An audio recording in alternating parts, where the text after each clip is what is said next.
दोस्तों, अगर कोई देश जो कभी भारत के खिलाफ बयान देता था, आज उसी भारत के साथ बैठकर बात कर रहा हो, तो क्या ये एक बड़ी बात नहीं है?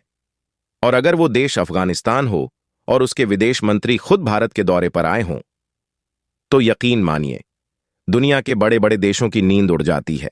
और ऐसा ही कुछ हुआ है। तालिबान के विदेश मंत्री अमीर खान मुत्ताकी भारत के दौरे पर आए और इस विजिट ने अमेरिका और पाकिस्तान दोनों को हिलाकर रख दिया। अब आप सोच रहे होंगे, आखिर इसमें इतनी बड़ी बात क्या है?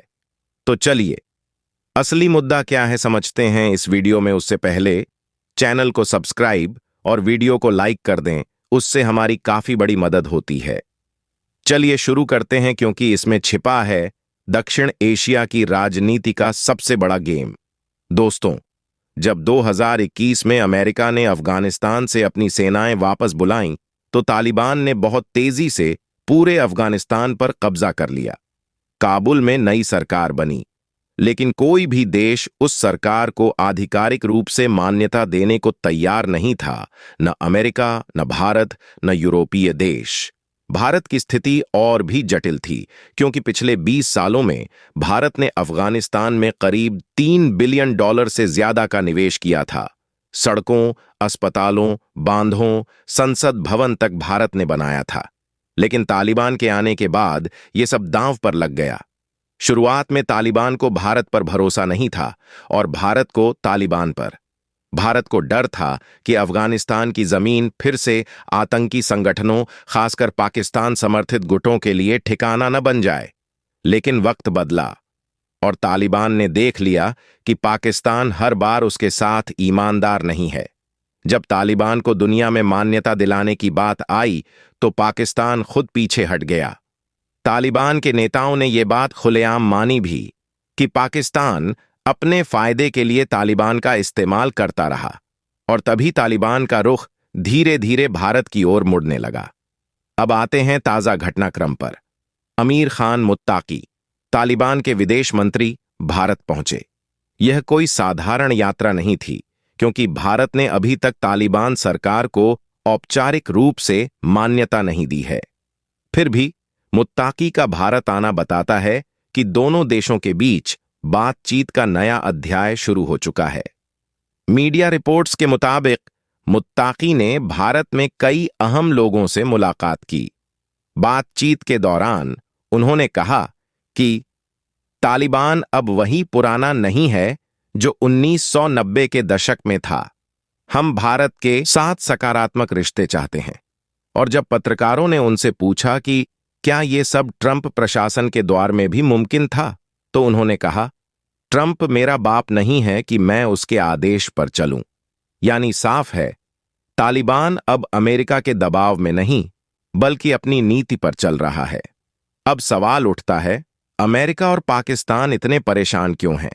दरअसल जब तालिबान और भारत एक साथ बातचीत करते हैं, तो इसका सीधा असर पाकिस्तान की रणनीति पर पड़ता है। पाकिस्तान चाहता था कि अफगानिस्तान हमेशा उसके प्रभाव क्षेत्र में रहे, लेकिन अगर तालिबान भारत से रिश्ते मजबूत करता है, तो पाकिस्तान का वो स्ट्रेटेजिक डेप्थ खत्म हो जाएगा। दूसरी तरफ अमेरिका के लिए भी यह स्थिति असहज है, क्योंकि ट्रंप प्रशासन के समय अमेरिका ने तालिबान से शांति समझौता किया था, लेकिन तालिबान ने कभी भी अमेरिकी शर्तों को पूरी तरह नहीं माना। अब अगर वही तालिबान भारत के करीब आता है, तो वॉशिंगटन को डर है कि भारत अफगानिस्तान की साझेदारी से चीन और पाकिस्तान की योजनाओं पर असर पड़ेगा। भारत की तरफ से भी इस विजिट को बहुत सोच समझकर मैनेज किया गया।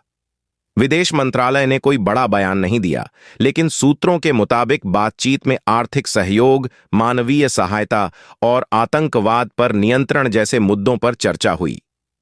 भारत ने साफ कहा कि हम अफगान जनता के साथ हैं, न कि किसी विशेष गुट के। लेकिन यह संकेत भी दिया गया कि अगर तालिबान स्थिरता लाने में सफल रहा, तो भारत रिश्तों को आगे बढ़ाने को तैयार है। इस पूरी कहानी में एक दिलचस्प पहलू यह भी है कि तालिबान अब खुद को एक नई सरकार के रूप में पेश करना चाहता है। वो कह रहा है कि हम महिलाओं की शिक्षा, व्यापार और अंतर्राष्ट्रीय संबंधों में सुधार लाना चाहते हैं।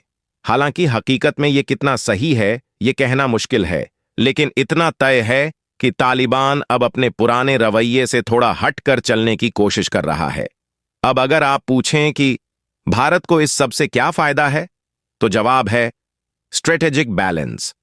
भारत को मध्य एशिया और अफगानिस्तान तक पहुंचने के लिए एक रास्ता चाहिए, और अगर तालिबान सरकार सहयोग करे तो भारत वहां व्यापार, इंफ्रास्ट्रक्चर और सुरक्षा सहयोग बढ़ा सकता है।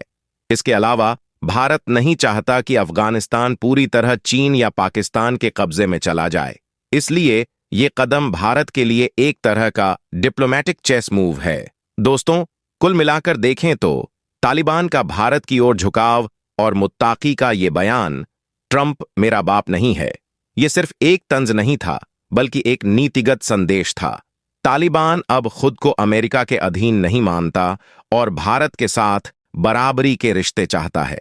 और यही बात आज दक्षिण एशिया की राजनीति में नई हलचल पैदा कर रही है। तो अब बड़ा सवाल ये है, क्या भारत तालिबान को आधिकारिक मान्यता देगा? क्या अफगानिस्तान में भारत की वापसी होगी, या फिर ये सिर्फ एक रणनीतिक बातचीत तक सीमित रहेगा? इन सवालों के जवाब आने वाले महीनों में मिलेंगे। लेकिन इतना तो तय है कि तालिबान और भारत के बीच बढ़ती नजदीकियां अमेरिका और पाकिस्तान के लिए सबसे बड़ी सिरदर्दी बनने वाली है। तो दोस्तों, आपको क्या लगता है, क्या भारत को तालिबान सरकार से खुले तौर पर रिश्ते बनाने चाहिए, या अभी भी दूरी बनाए रखना सही कदम है? अपनी राय जरूर बताइए, क्योंकि आने वाले समय में यह रिश्ता एशिया की पॉलिटिक्स की दिशा बदल सकता है।